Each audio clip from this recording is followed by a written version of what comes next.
In Portugal, we are still driven to help someone in need. It's also about knowing how to enjoy, to savor a good coffee, a good pastel de nata, to discover the never-ending variety of culinary versions of simple and often healthy food and wine. It's about enjoying life.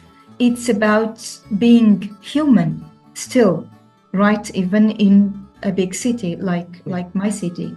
My name is Joana Monteiro. I am director of the Museum of Lisbon and a passionate Lisbonian. And I am the latest guest on Portugal's Simple Life podcast. I talked to Dylan about why I love Portugal and Lisbon and how I like to discover new places, new faces, and re-experience the soul of our marvelous city. Welcome back, or welcome to another episode of Portugal, The Simple Life. And I'm delighted to be joined here by Joana Monteiro. Joana, bon dia. Thank you for being on the podcast. How are you? Bon dia, Dylan. It's my pleasure. Thank you so much for having me. I'm fine. Good. Looking forward for our chat. Me too. When we first spoke, you were in the middle of doing like cocktail parties and opening events and things. Yes. Have things settled down a little bit now, or still busy?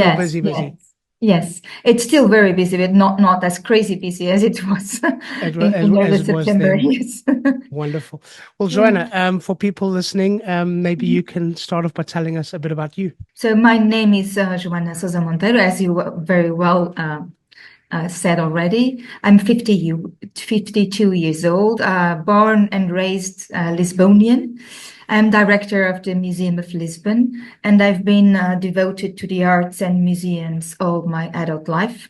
I'm a proud mother of a lovely young man, and I have many hobbies mostly connected to dance, music, and the arts in general. Wonderful.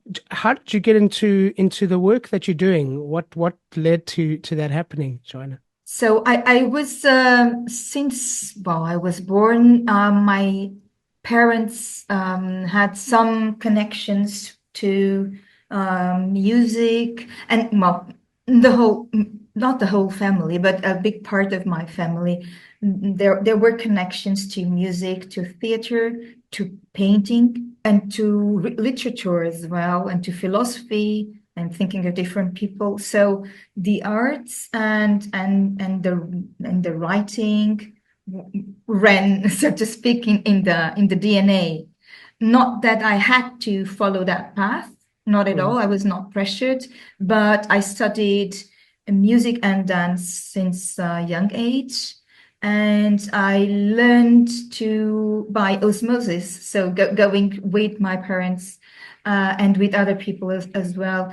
I learned how going into museums and to exhibitions was not boring at all.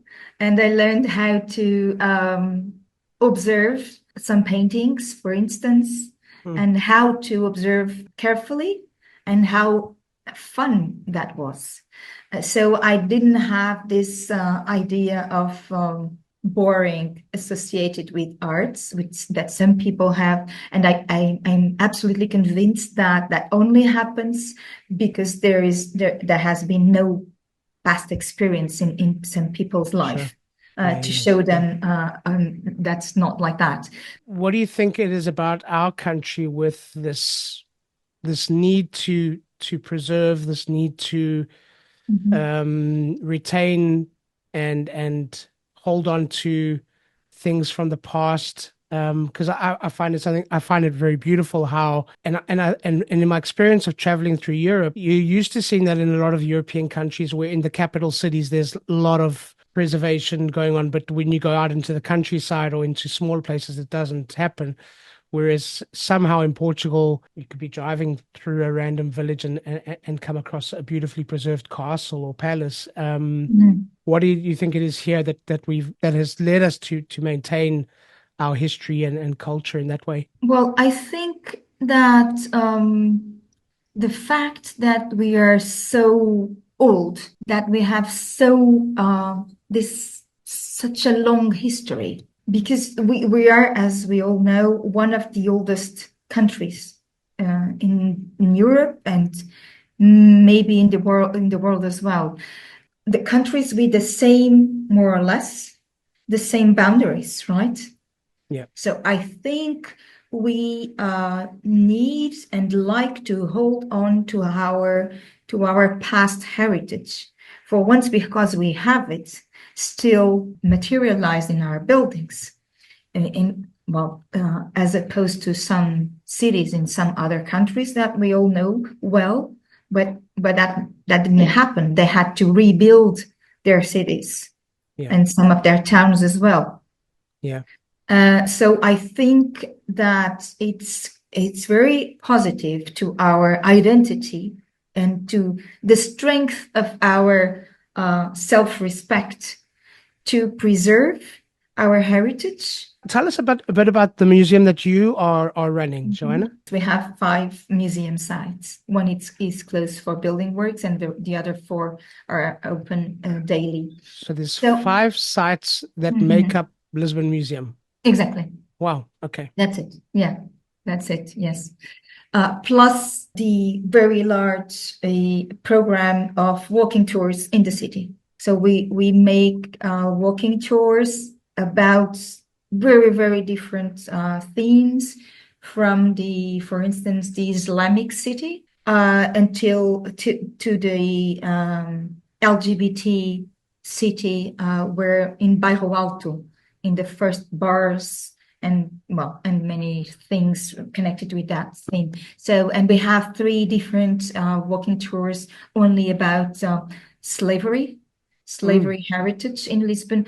So it's another way, another layer of if I can say it like that, another layer of acting like a museum. So not only inside the museum walls and in the gardens, mainly the garden of our headquarters, the main museum site, which is in Campo Grande, in the Palácio Pimenta, but also in the streets themselves. And the walking tours are fascinating because we can walk every day in the street, and we can look to all the buildings in our daily lives and not ever notice some details about some walls, about an old bridge, or about a bench, about a tile, about the entrance of a shop, and how it is all related to a specific time in history in Lisbon,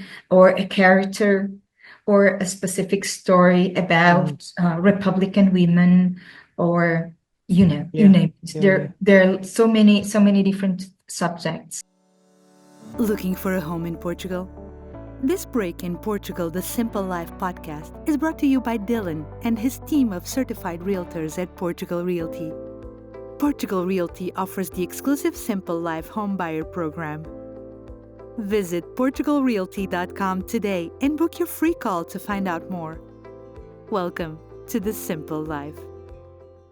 And this exhibition, which was very successful, was about the light of Lisbon. I found it out that, unsurprisingly, that the light of Lisbon was the factor number 1 for tourism attraction, or maybe not. I don't know. Those kinds of tourism headlines that sometimes are shallow, but I saw number 1 light. And of course, for me, it's the number 1. If you ask me what you prefer, tell me one thing that you're passionate about Lisbon, it's the light, the natural light. It is amazing how we have so much of the light when we are abroad for a long time, or even if we are in Porto, and I love the city and have family there, but if we're in Porto or in the north for some time, then it's like because it's not just the light, the sun, it's not the sunlight, it's this mixture between the sunlight and the colors of the buildings and the white pavement. And of course, the big river and the ocean right there. There are reasons, scientific reasons, that support this emotional idea that the light of Lisbon is different from all the other lights of the other places. What is some of your favorite parts of the museum? I think I need to choose the Palácio Pimenta. Okay. Definitely. And in the Palácio Pimenta, maybe because we just reopened that area, the first floor, which is the now showing the new part of the new also permanent exhibition, because we first opened the ground floor 3 years ago, and now a month ago we opened the above floor. And also the window of my office to the gardens that are always full with peacocks. Oh, beautiful. What about you mentioned that you were looking with your previous work, you were visiting museums all over the country. Give us one special one somewhere else outside of Lisbon that you think people should definitely look at. That's easy. Okay, just one. Or more. Okay. We can do three. Let's do three. Let's. Okay. First, I will mention a museum that I love very much, and I watched it be born, and I watched it to open anew. It's called the Paper Museum. Okay. Yes, and it's in Passos de Brandão, which is very close to Santa Maria da Feira. Sorry. Okay, in the north. In the north. So it's like half an hour from Porto. Santa Maria da Feira is a big town. Yeah. You have to go on purpose to this museum because that's in a very small town. And this paper museum is a very, very lovely contemporary building that was created on the site of an old ruin of a 18th century device with water. I don't remember the English word for that. Like a mill. Like a mill, yeah. But a nora. Yes. Yes. Yeah, it's got a wheel. A wheel. Kind of a wheel, taking advantage of a very small stream going around this cottage. From the water, they still make paper out of strips of cotton, and they also recycle paper. And in the new part, they make paper in a very old-fashioned way, like with wooden tools. Okay. And the room on the first floor where the very long sheets of paper dries is amazingly beautiful. It's really worth a visit. Okay, I'm gonna put that on my list as well. What about number 2? Okay, number 2. Well, if I go to Porto, it's several museums. I can just say Serralves, wonderful. I think it's still the best, or one of the best, maybe the best contemporary art museum in the country. And the National Museum of Soares dos Reis is definitely worth a visit. Oh, maybe the south Algarve, Lole, Okay. The Islamic baths, the interpretation center of the Islamic baths that they transformed they preserved a ruin of the Islamic baths that was already there, of course, but not very well communicated or animated. And they made this very, very nice exhibition about that, with some features of augmented reality. And it's quite attractive and very well explained. We learn a lot about the Arab heritage, which is part of all of us. Joana, let's talk about Portugal a little bit before we wrap it up. You've traveled as well. You've done a lot of work overseas. But what would you like people to know about your country? I would like people to know that we are more civilized and more developed as still many people think. And there are lots of reasons for people to think like that. Certainly not as the biggest, most important European capitals, but we do generate wealth, industrial and technological important products as well. We do generate creative thinking that serves economy, not only tourism. The way we work and the way we focus on projects, the way we are passionate about being effective in some projects that we are driven to, generally speaking, is still done in a balanced way. It's not only about work and family, work-life balance. That's now fashionable to talk about. And the apartment and taking care of the neighborhood and taking care of the elders. It's also to do with paying attention to each other, have time to smile, to talk with people that we don't know, like in cafes or in the metro or in a shop. It doesn't happen all the time, especially in Lisbon, but it still happens. In Portugal, we are still driven to help someone in need, if there is nothing scary about that. It's also about knowing how to enjoy, to savor a good coffee, a good pastel de nata, to discover the never-ending variety of culinary versions of simple and often healthy food and wine. So I think it's about enjoying life. It's about being human still, right? Even in a big city like my city.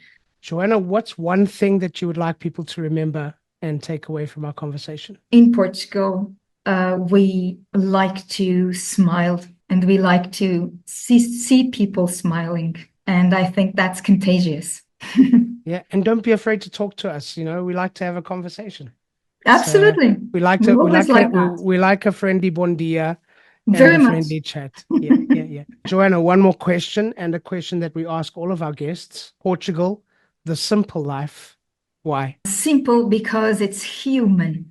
Even in big cities where we live, more distant from each other, we are always ready to talk to a stranger, to help someone at a cafe or in the bus stop, or to chat about the weather. Simple because it's about enjoying life, enjoying the sun, enjoying the ocean, our connection with nature, and the food and the wine, and maybe enjoying joy itself. I like that. Thank you. Thank you so much for being on the podcast. I've loved this conversation. Thank you. I loved it. And I'm going to let you, likewise, Joana, and I'm going to let you call it. That's a wrap. So thank you once again to our guests, and thank you to all of you for listening. Please subscribe, share with your friends, give us a thumbs up, and please leave a comment or a review. We always love to hear from you. Don't forget, Portugal The Simple Life also has a magazine, so download it. It's for free. We'll be back next week with a brand new episode. And as we say in Portugal, sejas bem-vindo. Welcome to The Simple Life.